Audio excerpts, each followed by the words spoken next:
questions that you guys have asked while I'm taking a load from Kansas City to Joplin, Missouri, and back to the railroad. So stay tuned, and thanks for watching. Keep on trucking.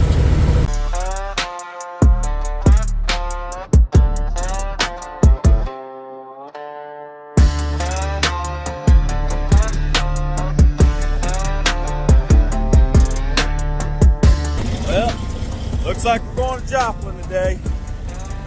Woo, it's cold. Damn trucks didn't want to start. Gotta go grab a chassis. Empty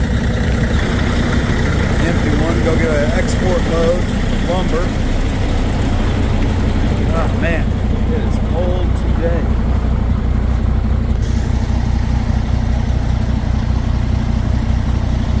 Gotta get a headache rack for this thing.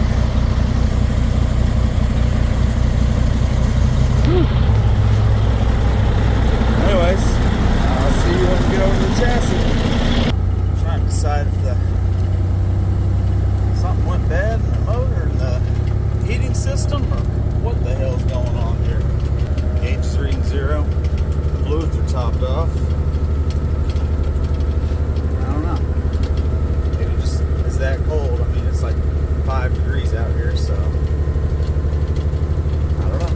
Let it warm up a little bit, take it easy on the engine for a while.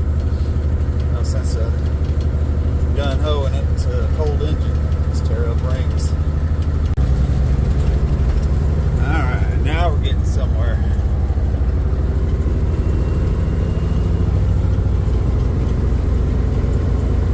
Finally getting some heat going. Must have just been super cold. So we're gonna go grab this 40-foot chassis, go get an empty container, put it on the chassis, run down to Joplin, get it loaded up, take it out to the rail, have them lift it. They'll put it on a train. It'll be trained out to one of the ports. I'm not sure where this load is going. Let's see. Once it's at the port, they put it on a ship and they ship it over to another country, and then it's all done in reverse. Ship over to storage, and container over to a chassis and container onto a truck, and then truck into a warehouse or wherever they're sending it to. It's pretty cool thinking about it.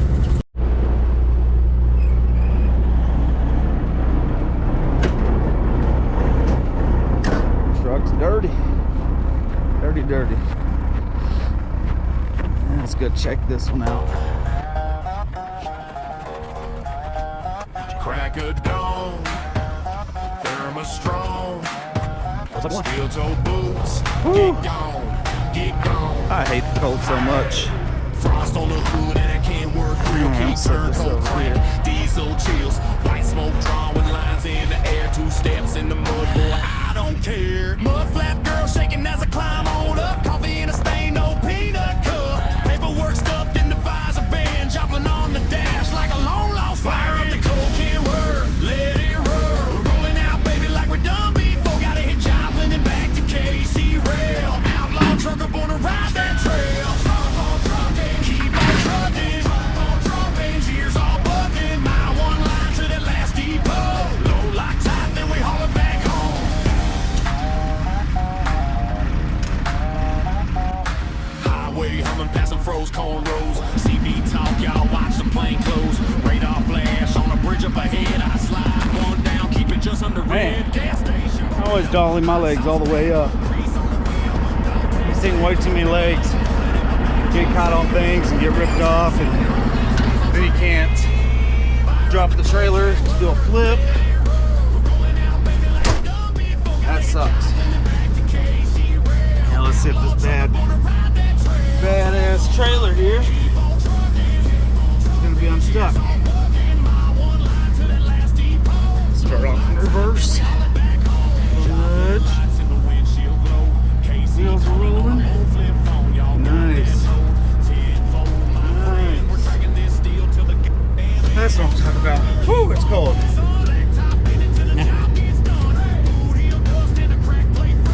Now we gotta go around the corner here. Get an empty container put on.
do still wave.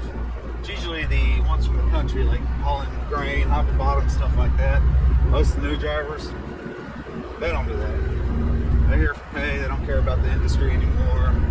I'm kind of old school, man. I believe in waving to each other on passing, helping a person out, a driver out if they're stuck. I mean, you see one backing into a spot and they're new and shift this thing. They don't know what they're doing. They need a little help. A lot of people won't get out and help anymore. I don't believe in that. You see somebody helping, you're just parked there. Get out and help them. It's that easy. Yeah, I don't see a line yet. Oh, I spoke too soon. Damn it. Well, I'm gonna block a little bit of the road. But if I don't, these container haulers are jumping there and try to bypass me. Let's see what we can do here.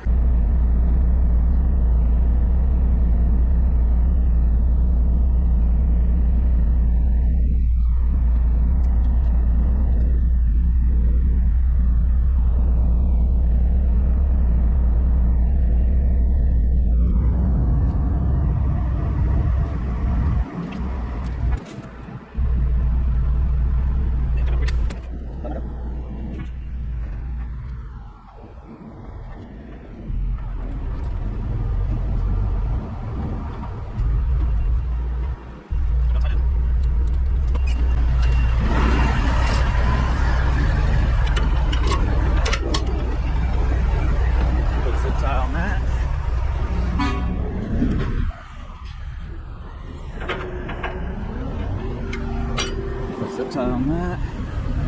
Oh shit. Well, that's gonna be a problem. It'll bounce around. I'll get it in a minute.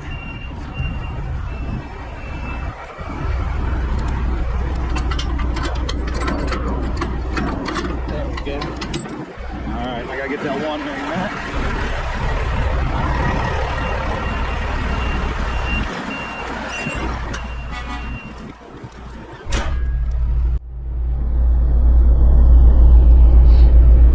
Make sure you latch all four corners down.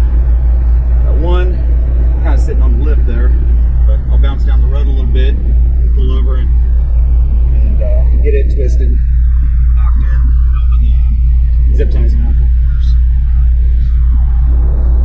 Gotta put the zip ties on, or them things will bounce loose, box will come off, kill people. That's not what we're out here to do.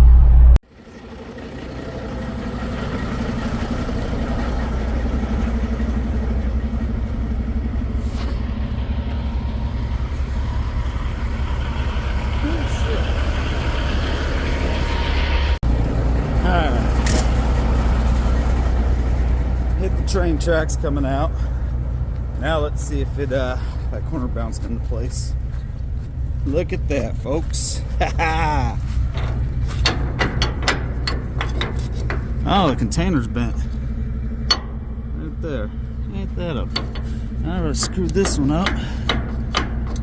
Now I gotta go to the shop and fix that.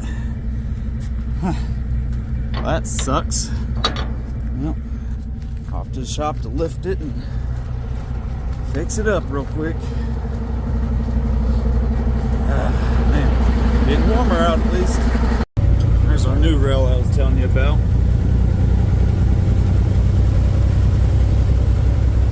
Union Pacific. Alright, I got that box all fixed up. Now, we head to Joplin. So I'll answer some questions that were asked on the last video. Had somebody ask if we hire drivers, do we train drivers for different trailer types? There's a few different questions, so I figured I'd just put it in one. Do we hire SAP drivers, new CDL holders? And the answer is yes. That's what this company is all about, is helping people. We did have a CDL training school where we'd bring you in, help you get your CDL and get you rolling, train you on all kinds of trailer types. But with all the fraud and the CDL stuff going on right now, we went ahead and dropped that. We don't want to be tied up or somebody just say, hey, they just gave us a CDL or something something like that is too easy right now for us to get in trouble. So we went ahead and dropped that endorsement and closed it out with the state. So we're no longer a CDL school, but we can still help people get a CDL through the state, through the DMV pretty much. We've done that for years. We've probably helped over 150, 200 people get a CDL through Keep-On Trucking and our own company, Hankins Contracting. SAP, yep, we hire SAP. We usually with the SAP program, if you guys don't know what that is, that's basically a failed drug screen or alcohol screen, or didn't show up, or we've had carriers that they didn't like the guy and he quit, or the driver, and the driver had quit, and then they'd say, hey, you missed your drug screen. Well, that screwed that driver. We've had that happen several times. So we do take SAP drivers. We have to keep them on a little bit more of a tight leash. You have to take more drug screens. It's usually about 6 a year randomly. And our safety director, they usually pick that. They work with the person that oversees the driver's SAP program. So we work together to help drivers back on the road. There's a lot of companies that will not take you because of SAP. And it don't always mean that the person's bad. It just be a bad coincidence. They were in between switching jobs, and the carrier said, hey, you're supposed to be doing your drug screen. Well, they took a different job, and now they kind of screwed up their CDL. So the SAP program, they tell you, you go through your little deal with them, and they tell you how many hours you got to do of classes, how many drug screens you got to do a year, return to duty, and we work with those people. We try to help everybody, like I said. New CDL holders, we definitely work with those guys too. We usually start the new CDL holders on intermodal, and then we work up from there. Now, we've taken a brand new CDL holder from container to superload. I know a lot of people are going to say I'm stupid, but I'll tell you what, this guy, I'm actually going to throw his name out there. His name's Chris Barefoot. He was working for another company, and he'd been there for a little bit, just got a CDL, and I didn't realize what company he worked for or nothing like that. But it's happened. We hired him, and we got in a tight pinch where we needed another driver out there. I was going to go out there. I said, no, this might be the time to train somebody. Who do we want to train? So Chris, he's like, man, I'd kind of like to get into that stuff. So I took Chris out there with me, and the first thing Chris did was puke. He seen how long these damn wind blades were, and he just started puking everywhere. So we get him in the truck, and I didn't want to ride with him and make him nervous, so I jumped in a pilot car, and every single turn that he did, I would stand at the corner, and we'd have dual band radios, not CB, but dual band, and he would have one, and I would have one, and the steerman would have one, and we'd communicate. I would stand there, and I told him, I'm not going to let you fail. I'm going to be there for you. If I say stop, bring it to a slow stop. I'm going to stop you way before a problem happens or before I see one happening. And the steerman agreed to also help train the guy. And actually, that was Liz Riviera. I think that's how you say her name. She was with us for quite a while. And so he got through with that first blade, and this kid was wore out. Let me tell you, he was wore out. He did a fantastic job, way better than I expected.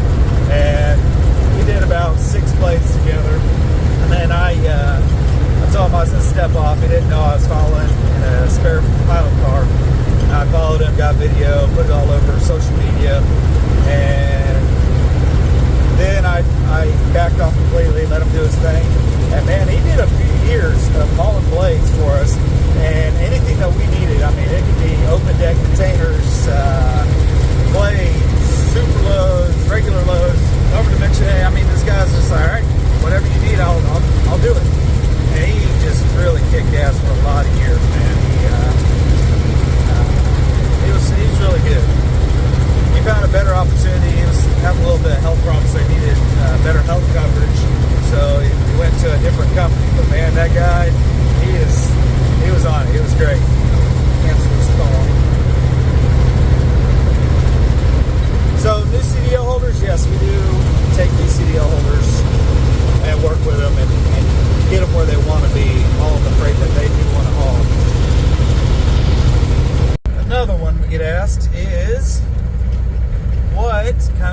we run? And that's a kind of loaded question. We have some drivers, it always comes back to depending on the drivers. So we have some drivers that prefer more room in the truck, usually the ones that are OTR and a lot of the newer drivers. I prefer a long nose truck, W9, 379, something like that. But you don't get all the comfort of the room inside. So we got some guys that want to drive Volvos. When we first started off, nobody wanted to drive a Volvo. And now these newer drivers, it seems like they prefer to drive a Volvo over a long nose, a big hood. So, I mean, that's good for me because I get better fuel mileage. It works out for the company a lot better. And if the driver's happy, man, I'm all for it. I'll buy Volvos all day long, and I'll buy them left and right if we didn't have enough and the driver didn't want to come on. We get them such good price that, I mean, we can always add more. Hang on, let me shift here.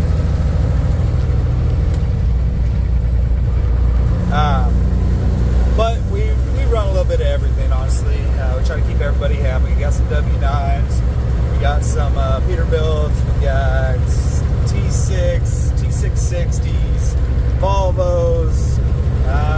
Don't think we have any more internationals. We had some Pro Stars. They had that Max Force engine, and man, let me tell you, you can buy those trucks cheap. On the shift again. But going to do repairs on them, woo, man, that's horrible.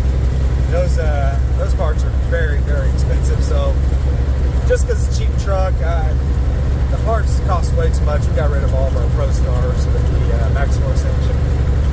Most of our engines are Cat or Cummins. We have a lot of ISX motors and a lot of Cat motors, different Cats, 3406, B, E, C12, we got some C7s in some of the tow trucks, C15. I mean, we got a little bit of everything, honestly.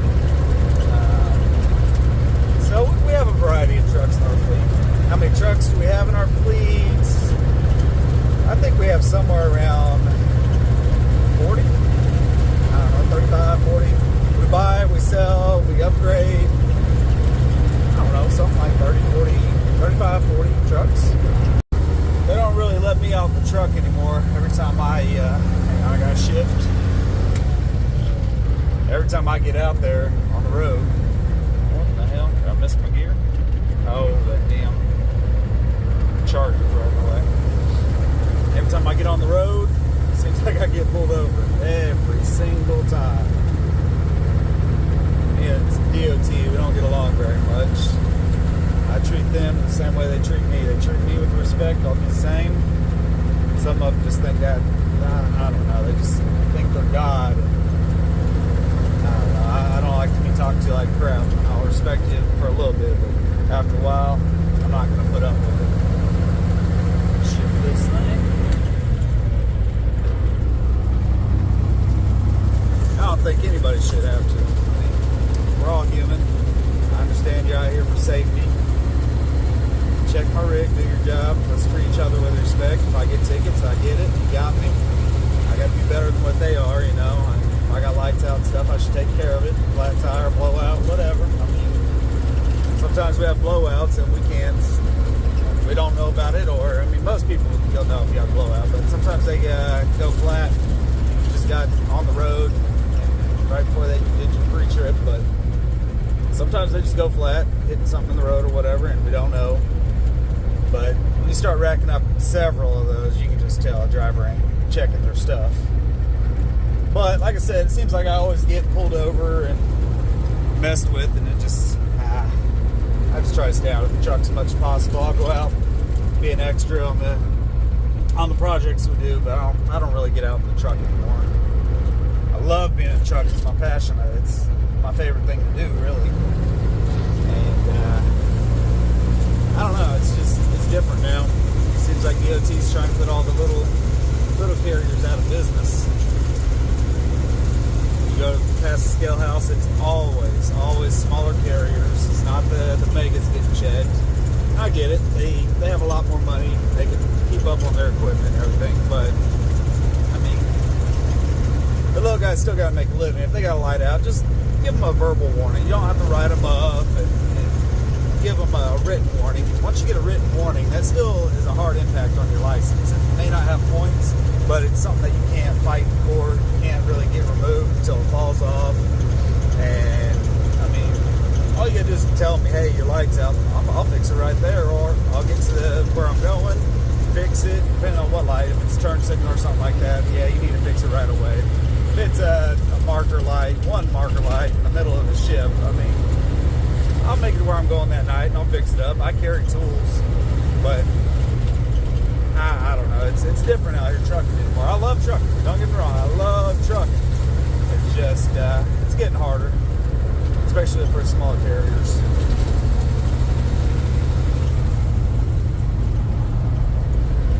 I do a little bit more editing on these videos too. A lot of people say I just throw them together, and I do. I just throw them together mainly to. Oh, that's a nice little record. Mainly to just show kind of what we do. That way we can use it for recruiting. People want to know what we do. Insurance wants to see what we do. All that jazz. I can just hop on YouTube, send them the video, say, hey, here it is. This is what we do. And but I actually sat down and took the time to edit my last video, and I think we were somewhere around 4 days, something like 80,000, 100,000 or something like that. And the whole team just kind of cheered up, like, wow, we could really probably do something with this channel if we try. So I told them, you know, keep doing what you guys do, and I'll get on here and I'll make sure to change my lane real quick. And I'll start getting more video of you guys doing your super loads, your OTR, your local, your regional, your container, step deck, you know, everything that we do. We do a lot of stuff. But I'll start recording and I'll start editing a lot more if they want me to do this. So that's what we're gonna do. Put a little bit more time in these videos, make them a little bit more professional, make it where people want to watch them, and see what happens, I guess. Alright, now that we're outside the city here, less traffic, kind of do a little bit more video. Shut this one off. Move it out the windshield. Alright. So, I get a lot of questions all the time about keep on trucking. What are we? What do we stand for? What do we got going on? All kinds of stuff. This might be the video to go ahead and answer some of that. So, keep on trucking. We used to be called Hankins Contracting, I don't know, 15 years ago. And put all of our eggs in one basket. And that, I don't know, I think we had 3 years under Hankins. And we did pretty good. But our customer, they kind of went downhill. And, I mean, they can't pay us. We can't really stay in business. So we paid all of our guys and filed bankruptcy. And during bankruptcy, the judge told us, if you guys try again, I'll let you keep your house, your car, and half your fleet, and I'll let you buy the other half of the fleet back. So we decided to go ahead and do that. He said, the judge, I'll take it back. The judge had said, I'll let you guys keep on trucking. And as soon as he said that, man, I knew that was it. Keep on trucking. That's a hell of a name. It's a name that has been around for a long time and has went out of business. And we kind of picked up from it. It's an old school name. We kind of run our company old school. And he said, you guys can keep that. I'll let you keep on trucking. So we did it. We took the agreement, bought half the fleet back, which gave us our whole fleet back. I think I got an injector starting to go out. Kind of bouncing. And we kind of just ran with the name. I mean, that's a hell of a story for Keep On Trucking, I thought. So we got fired up. We started doing, I think we started with OTR, Open Deck, under Keep On Trucking. And then we slowly started to get back into intermodal. And then we had a lot of friends that didn't have a CDL for some reason or another. They couldn't get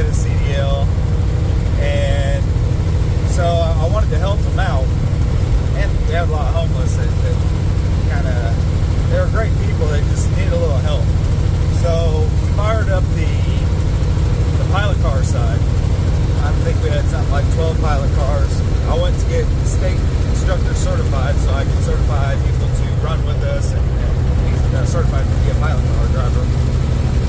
And I mean, it just kind of blew up from there.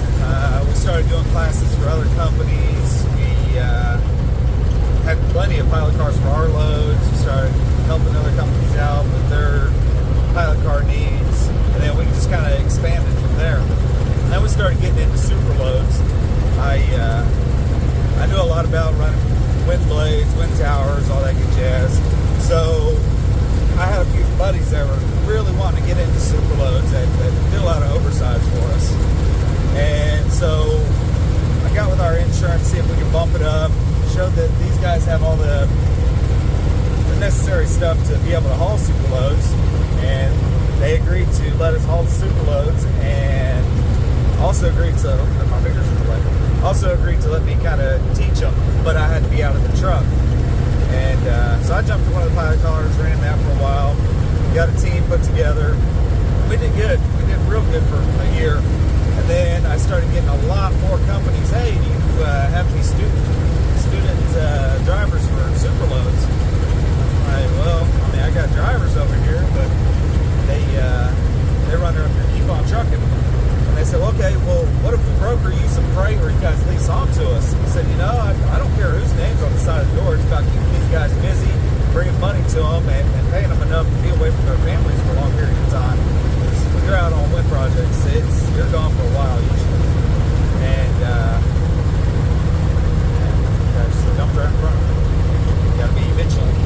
Anyways, where was I? Oh, lost my train of thought. Got a little ticked off on that car. So we started on the second team. I went ahead and leased these guys onto another company and put a team of blade haulers together for them. And we went ahead and put another team together, a second blade team. Then we started getting calls for tower drivers. And I'd only hauled a few towers, so I told them I'd go out there once I get this team trained and they can go out on their own. I'd go out there and I'd start hauling towers to refresh myself. And I got back in the groove, got updated because there was different generations of trailers and towers. I'd learn all the updates, all that good jazz. And then I started training a driver one by one on the tower side. Then I think we had like 6 tower guys. We had a couple of top runners, mid runners, and one bottom double schnabel. And the double schnabel guy ended up going to a different company, so we stuck with mainly the tops and the mids. Then we started getting more calls. Buddies were wanting to come on. They love what we're doing. They see all the content I'm putting on Facebook. And I've never really edited videos. I just kind of throw them together for recruiting, show off kind of what we do, and kind of get people's attention. So I had some buddies, they said they don't want to drive a truck. Actually, I had some drivers too. They don't want to drive a truck anymore, but they want to stay with the KOT family. KOT is keep on trucking, by the way. They wanted to stay with the KOT family. So I'm like, man, I don't want to lose these guys. These are great people. And I'm trying to figure out what I can do to be different, to help these people, and keep them around. So we went out and built a dock out back. I took some those big old barrier blocks, a bunch of dirt, gravel, concrete, and just kind of built it homemade style. Just to see if maybe we can get into doing some transloading, some warehousing, stuff like that. So I went ahead and advertised our service, and we got contacted by GE, which is a pretty dang big account. And he told us, well, it was actually through a broker. And the broker told us, hey, I see your videos on Facebook, man. I want to help you out. I want to get you guys some transloading. So we talked about what his needs were, what the customer's needs were, and kind of what we could offer. And I told him what we had. I told him, it's not 100% professional, but it'll do what we need to do without any damage to your product or anything. We want to start with outdoor storage. And he agreed. He said, man, this is the perfect stuff. We're a bunch of transformers, and we can store them outside. Then I need you guys to reload them on your flatbeds and all your open decks and take them out to the customers in the regional area. So I don't know how many people we hired to do that. And then we got into other types of transloads, but the General Electric, the us. It gave us our first start, and I mean, we filled our yard. I'd say we had something like, I don't know, 5 to 12 containers a week we'd bring to our dock, unload them, and then we'd put it on our property, store it, and then we'd reload on our open deck and send out to our customers in the area. I'd say 300-mile radius, something like that, some a little bit further. And we were doing a good job, and he started getting more transload stuff. He's like, man, I think I can get more transload stuff. So he threw a bunch more transloading, such as stuff that needed to be palletized. It'd come in from overseas and need to be palletized. So we'd take these boxes, we'd put them on pallets, shrink wrap it, and then we had other carriers that would run it wherever it needed to go, cross country, local. A lot of the local stuff we did in our own dry vans. But we'd send it over wherever it needed to go via another carrier. And man, just to be able to keep my guys, those new guys that have been with us for quite a while and just got tired of trucking, or they couldn't truck or whatever, couldn't go out of town, just to be able to bring, like, I think we had 10 to 12 spots going on the transload. Just to be able to bring them a position in the company that we didn't have before, and to be able to keep them. I mean, that was big for me. I felt great about myself. We were able to grow, we were able to keep great people, and we just kind of grew from there. Then, during all this, I also helped out a lot of the record companies around Kansas City. I'd hop in a rotator, a heavy, a rollback, I mean, you name it. I was in a snatch truck. I mean, we were doing repos with them too. Basically, if they didn't have enough drivers and they needed help right away, I'd jump in the truck and go help them out. And man, I fell in love again with it. I got in that rotator, man. I fell in love. So I decided to go ahead and buy some rollbacks and a couple of snatch trucks, and we started with the infamous Copart and IAA. Everybody hates on them. They said they pay like crap, and I'm sure you're gonna leave in the comments they do pay like crap. But at the same time, I have drivers that don't want to go out there and be on the road, and they don't really want to drive something so big. So we fired up the tow truck side. And you got some drivers that they want to drive stuff big, but they need more excitement. So rotator and heavy, that brings a lot of excitement actually. And it helps people out in the area. We do a lot of free stuff, a lot of free tows. We get people that are elderly that you can just tell that they're on a fixed income. You get veterans. I mean, they've served our country, man. You can't charge people for that. I mean, if they're in bad times or they just need a little help, I got the equipment. We'll come help you. We can't always do it for free. Obviously, we got to pay for our equipment, but we try to help people out that are in need, that are truly in need. We get a lot of people that try to play us off like they need help, and we've got these, I don't know, 6, 7, 8 cars, big old house. I mean, those aren't the guys I'm trying to help. I want to help everybody, of course, but I also have to pay for this equipment, and I want to help the ones that truly, truly need it. And such as, like, let's say a mother. I mean, single mother, got 2 or 3 kids. Yeah, you could say, okay, she shouldn't have the kids because she couldn't afford it. Well, I mean, she wasn't by herself making the kids, first off.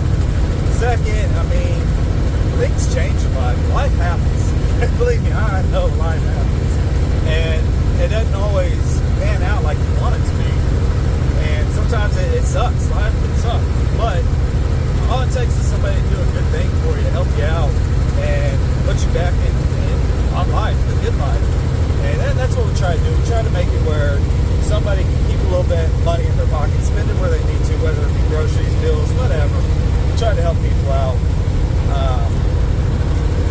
So yeah, we fired up the tow side, and man, it's been good to us. We've jumped in with other companies, helped them out on different wrecks and different projects they had going. We don't have any rotators yet of our own.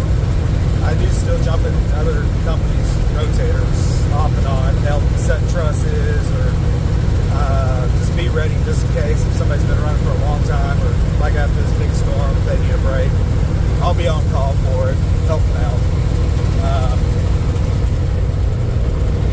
Man, I don't know.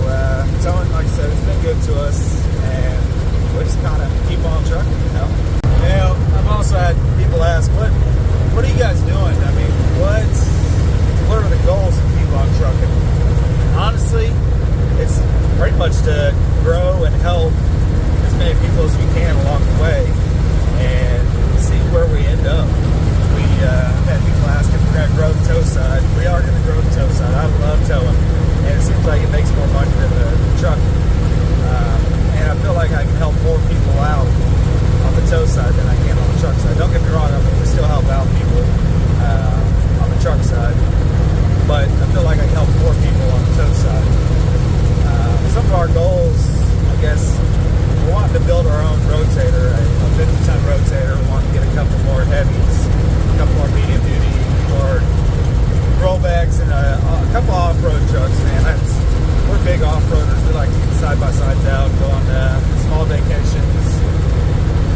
guys, I had them too. I just took them to the Bahamas separate times. Richard and Brian. Richard and his wife runs pilot car for us, pretty much dedicated to us. And they haven't had vacation in over 15 years. It may have been longer, I don't remember. I think it was at least 15. And I said, no, that's going to stop. As of this year, everybody's going to take at least one vacation a year, at least one. I want them to take more. So we go on cruises all the time, and everybody thinks it costs a lot of money, and we're wasting a lot of money, we're blowing a lot of money. First off, we're not. We try to vacation where we're at, such as if we're taking the load down to Florida or Texas, we try to make the best of it. Usually we try to do our little vacation when we're laying over or waiting for a load or over the weekend or something like that. And on social media, it looks like we're just going down places and vacationing left and right. And it's not really like that. I think I've done that maybe 4 times, maybe 6 times in the last 5 years. And that'd be the vacation I took these drivers on. But we try to just see what's in the area and have fun, we go down to Florida a lot with a lot of cooling towers, so, it's Florida. Even if I take a day off just to walk the beach, I think we deserve that, and we kind of need it to clear our minds. Let me back up. We don't get to take full vacations. These are working vacations where we work the whole time. And we also want our drivers to see that I'm not just lying to them and saying we're working the whole time, and we're not. I wanted them to see firsthand, and I wanted them to get a vacation and spend some one-on-one, see what their goals are, see what they like about Keep On Trucking, see what we can change to retain drivers, and kind of go from there. So I took Brian and Richard 2 different times to the Bahamas on 2 different ships, and man, you should see their faces. These guys haven't taken vacation a long time, and here we are out in the middle of the ocean, and I think I got them hooked on vacation now. They hopefully aren't taking too many vacations, but I do want them to have vacation time and be outside the truck as well. Life ain't all about trucking. Now, for me, it kind of is, but I also got to just slip it back and vacation as well. But, if I can take these drivers with me, like I said, it don't cost nothing. I think we get a damn good discount. I think we pay something like $250 for the whole cruise, usually about 4 or 5 night cruise to the Bahamas. And we usually drive down. We usually take the load down there, or we drive. I don't care to fly all that much. I'm not scared to fly. It's a pain in the butt to fly all the time, and it gets old. So we usually take a load down where we're going to vacation and kind of go from there. So I also get a lot of questions about scale houses. Do I or do we go in the scale houses? Yeah, that one. Me, personally, there's only a few scale houses I will not go in. We got into it pretty bad with the scale masters, and they just talked to me like dog crap when I was going in there to pretty much just check on my driver that was in the scale house getting tickets. We were getting hammered left and right, and I went in there to talk to them, see what's going on. Obviously they can get us for anything. Anything and everything. They get us. So I went in there to talk to them, just kind of see what's going on. Are we getting targeted? What can we change? What can we improve? And this guy just came unglued on me. Just like crazy, like he was ready to fight. So I kind of lost my temper after a while, and I about grabbed him up by his shirt. I'm not one to treat people like crap or want to fight. I'm actually a very cordial guy. I get along with just about everybody, but I also treat people how they treat me. I believe in that. If you're gonna treat me like crap, I'm gonna treat you like crap after a while. And this DOT officer, he just was wanting to fight me, it seemed like. And so I got in his face, and we got almost blows. And he called for backup. The lieutenant, the captain came flying in with their lights and sirens. And I told him what was going on. After he talked to the DOT officer, the scale master, I was respectful, letting him get his side in. I didn't butt in or try to tell my side. And I don't know if this made it worse or what, but they came over and just come unglued on me. And I told them, I said, hey, you know, I came in here to figure out what we can improve on and try to do better. And this guy just, I mean, he's ringing me out here. You know, he's in my face. First off, I feel threatened because I feel like he's ready to swing on me at any time. So I told him, honestly, I was about to hit your officer. Like I said, I'm a very calm person, unless I'm pushed to that point. And we sat down, we kind of talked about it. I got them to calm down. And I told them I will never send my trucks through here ever again. And whether you want to call it against the law or not, my guys will be looking for some land on the way around the scale. We will never stop at this scale again because we're targeted. And the guy pretty much told us, you know, it's intermodal. You know, we can always find something there. Always. You're better off going and stealing a JB Hunt chassis. He told me this. He told me you're better off going and stealing a JB Hunt chassis versus bringing those 1020 Daytons through here. We're using mainly rental chassis, trailers. A chassis is a trailer that a intermodal container sits on and locks to.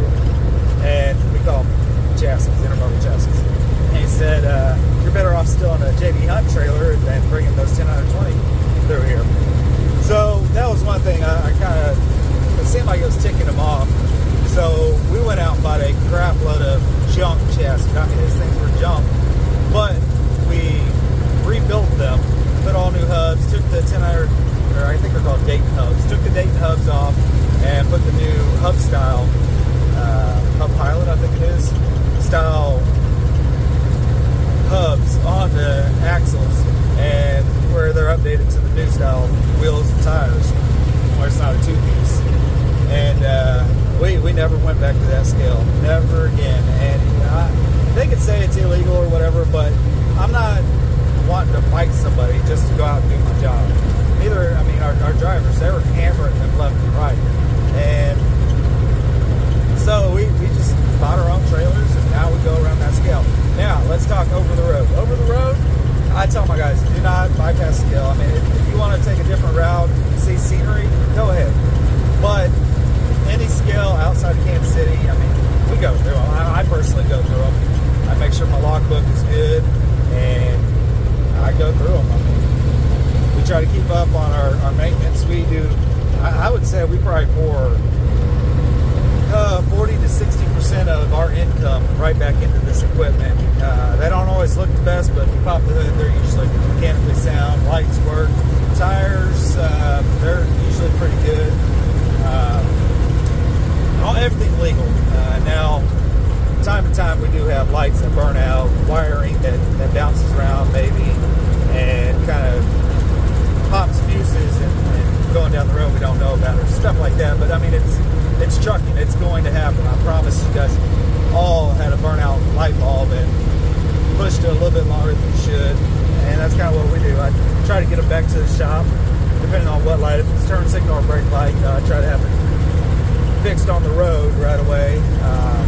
No reason to bring that back. That kind of endangers others. You got to make sure they know what you're doing. But if it's just a midship light going down the trailer or something like that, we try to either have the truck driver fix it, we'll walk them through how to fix it, or we'll stop and have it fixed along the way. Oh shit, big bump. But as far as scales go, with our OTR guys, over the road that stands for, our OTR guys, I let them do what they want there. I don't tell them they have to go around it all. That's up to them. Me personally, I drive through them as long as I'm good, know everything's good, all lights are good to go. The ones around Kansas City, I'm not going through them, and our guys aren't going through them. And I'm going to be confrontational with them. Next question I get a lot is, what do we haul? Everything but reefer. We're thinking about maybe getting into reefer. I don't know. So we do a lot of open deck. Open deck is usually like flatbed, step deck, low boy, RGN. We do a lot of that. We kind of specialize in that. We do a lot of multi-axle freight. 13 axle, stuff like that. Wind components, wind blades, wind towers, hubs, all that kind of stuff. We do have a few hopper bottoms. We don't run that very much anymore. We do a lot of intermodal. We haven't done much cattle. I think we had one or two guys that were into cattle running, and we didn't have a whole lot of work for them. They were kind of testing the water on flatbed, open deck. They didn't like it. They went back to cattle at their old companies. We don't do much of that. Reefer, we don't do a lot of reefer. Actually, I don't think we've ever really, maybe 3 or 4 loads, that's about it. We do a lot of oversize. What else do we do?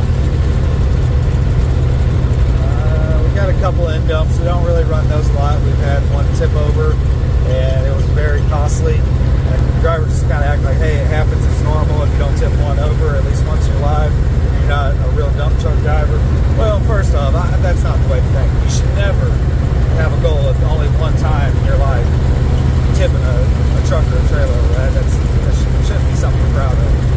And that kind of ticked me off, kind of made me not want to do end dump anymore. Not saying we won't ever do it, but as of right now, we're not really wanting to. Do a lot of dry van.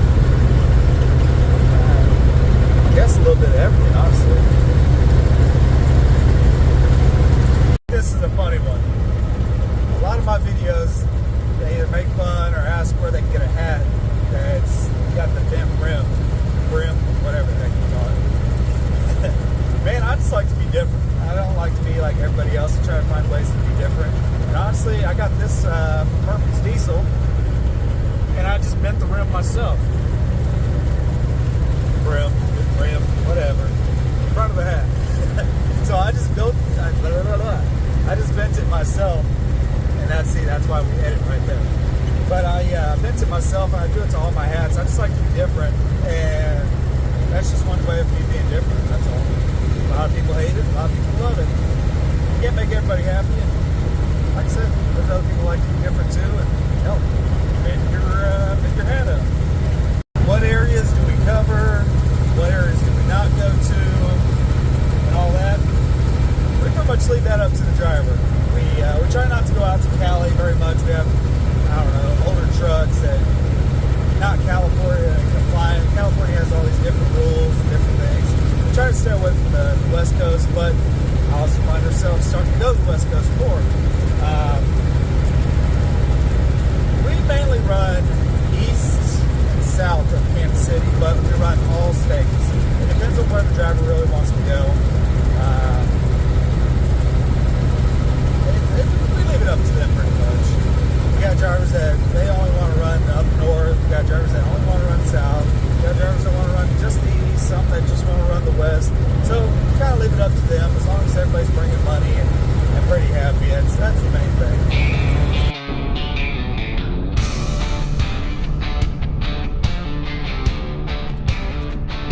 Steelyard lights ravel under my boots.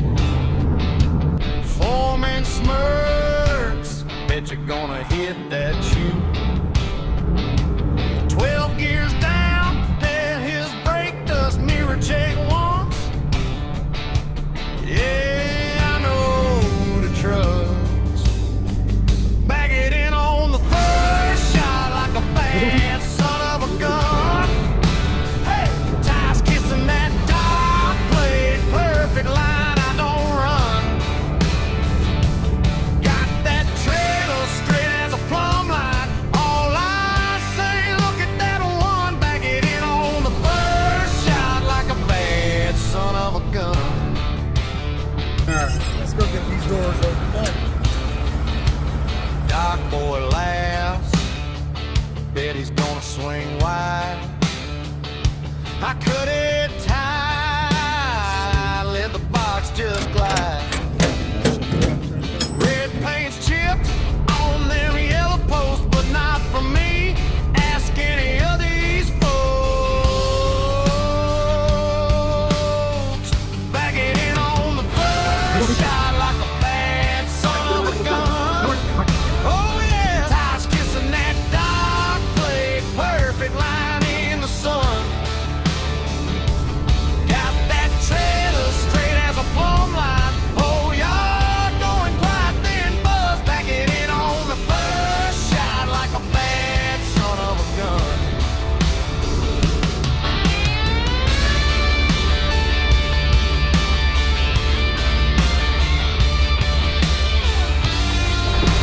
at that. Still got it. And we got Richard next to us. Smiles and scars. Truck stop coffee. Sleeping in the car. I read that angle by heart. Not I. One clean swing like a knife through right. Bang it in on the first shot like a bad son of a gun. That son of a gun. Well, we're all loaded up, headed back to Kansas City. Turns out I got to take mine to our drop lot. Richard, which is right in front of me, right there, he gets to take his to the rail and get unloaded. I was wanting to show you guys kind of how it works at the railroad, but maybe I'll do that on another video. Maybe I'll get a different driver in here on the video and they can kind of show you. And head back to Kansas City now. Drop mine, get unloaded, and then we got a bunch of oversized flatbed out in Springfield, Missouri we got to go pick up. And then we're going to go do some wind blade hauling. I think we're going to go out to Wyoming to down in Texas somewhere, I believe. So I'll get a bunch of video on that. Richard's going to be running the truck. I'm not sure who our other driver's going to be yet, but I'll get a bunch of video on that too, and we'll go from there and see how it comes out. There goes old Richard.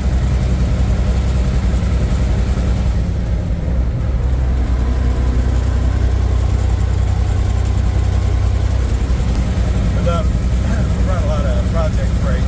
Love it. Just run with our guys and the company, and a lot better when you run with somebody you know. Man, stopped to fuel up. I noticed a lot of my lights are out. I hate wintertime. I don't know if I said that in this video or not, but I hate wintertime. Get back up there, some dielectric grease on them, all the connections, they're bullet connectors, so man, that just sucks. A lot of lights out too. Yep, we'll get her fixed up though, back on the road. Flip the switch. Oh yeah, lots of them out. Dang it. Alright, gotta drop this trailer.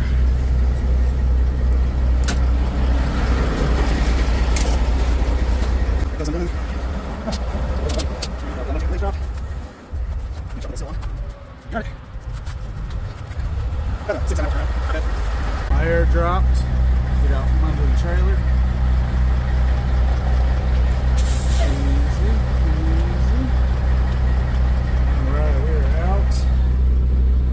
Flip that back. Air up.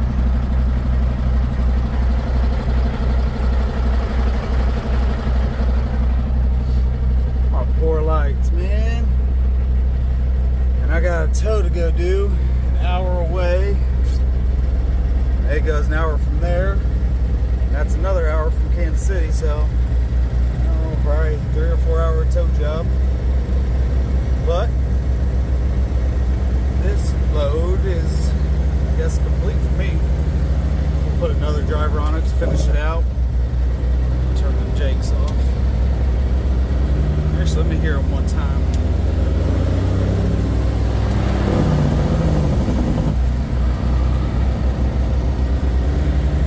Love jakes. Straight pipes, too. Alright, get down to the drop lot, park this thing, jump in the rollback. Alright, now that that's all done, we gotta jump in the tow truck.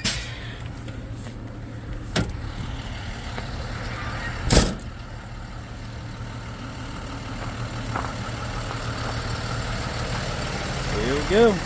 Life of a business owner. What was that you said earlier? Oh, hell, I don't know. You said something. So you go to when we go to the bank teller thinks one week we're working with the cartel, and the next week we need to apply for EBT. It's accurate. That's pretty damn accurate. Oh, man. Now we're headed out to Lawrence, Kansas. Grab a car, and I think we're taking that one to Topeka. I think that's where that one's going, Topeka, Kansas. Then think I have one more after that as well. So far. Yep, we'll see. Let's see if we can find this color.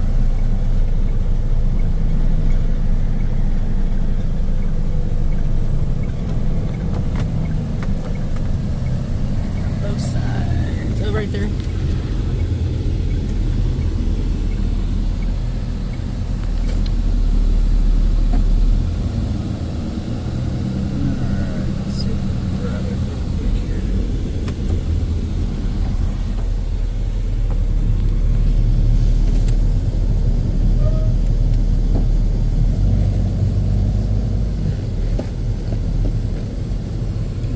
Said she thought she blew the head gasket on it.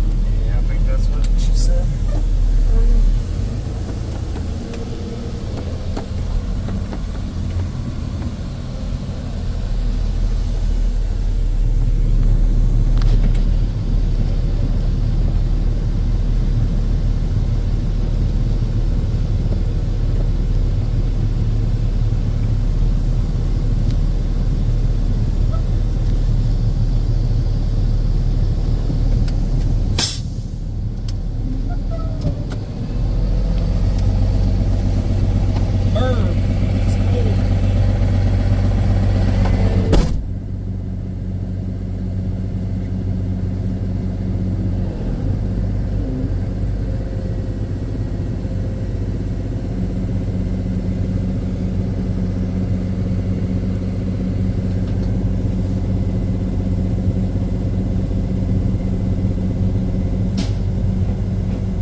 Mucho better.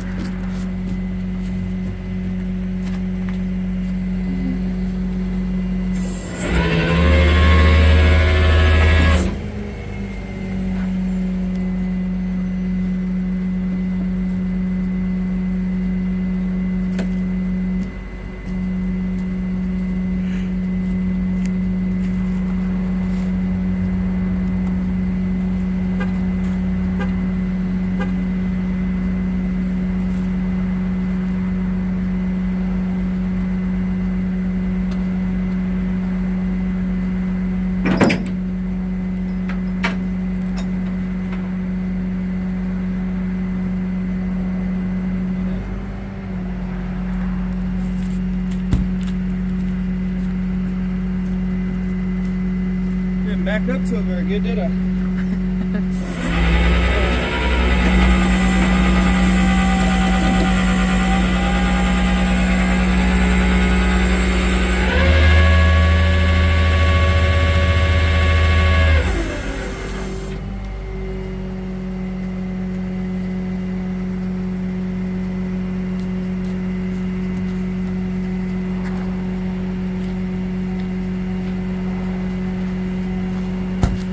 Wireless remote would be good.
Somebody else's truck, I don't know where to put this stuff.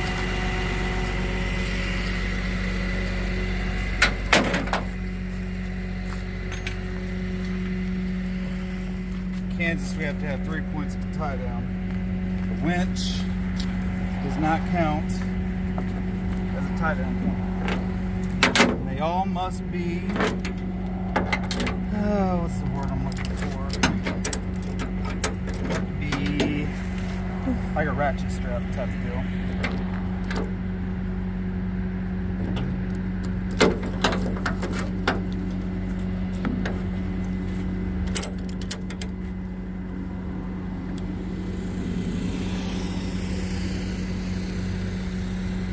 Can't be a chain or nothing like that.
Put that third one down. Third tie down, right? Yeah.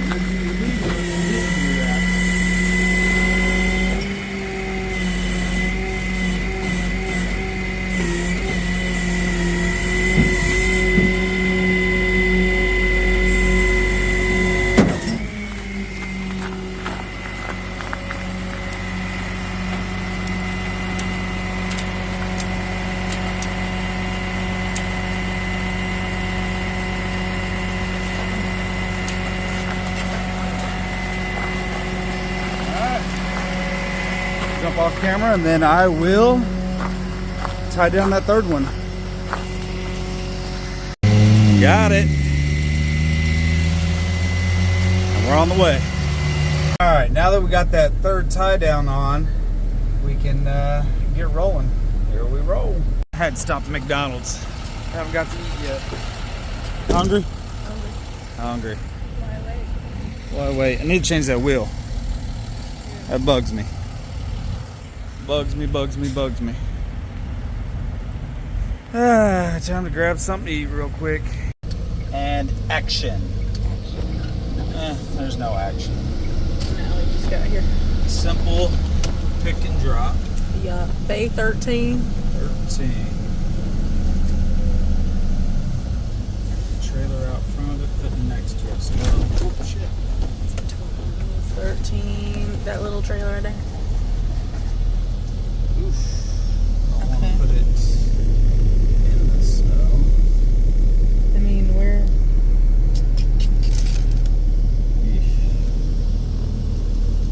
What else do you do? Park next to it. It's like 6 foot or 6 foot, 6 inches of snow right next to it at least. I think I'll park it right here.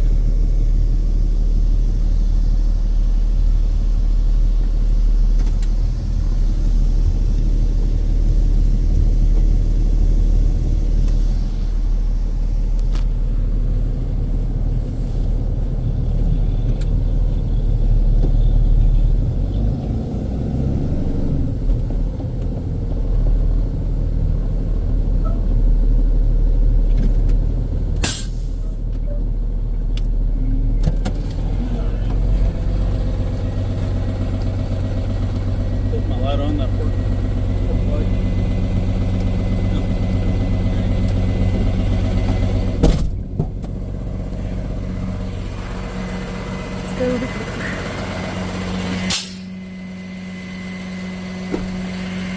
already took that front one off.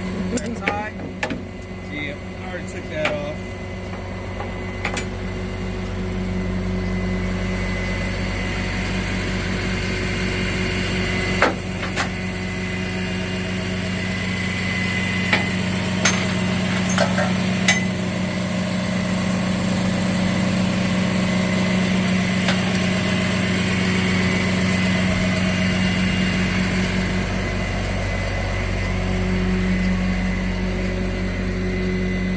Did you get the key? No, I did not. Okay.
pin will get loose, fall off, and the car takes off from neutral.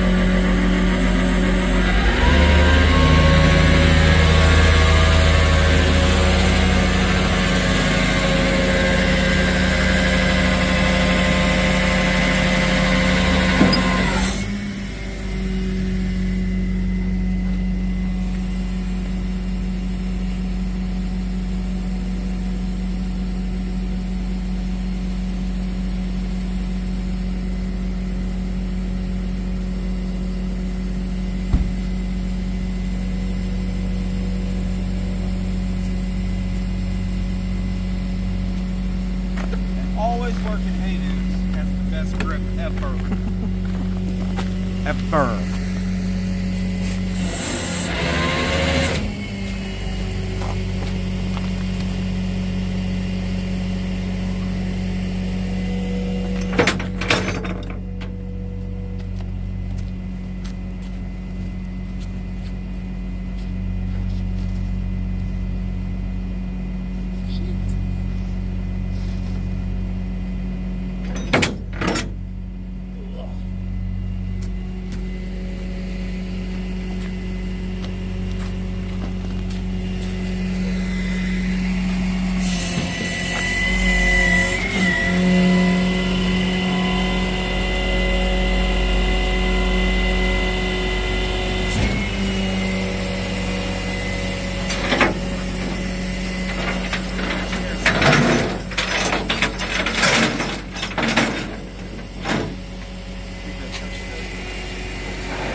No gloves.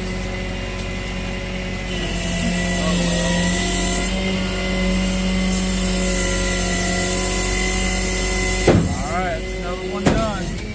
Off to the next one. What did you just say to me? You don't have soft hands. That's right, no soft hands, baby. Alright, let's roll.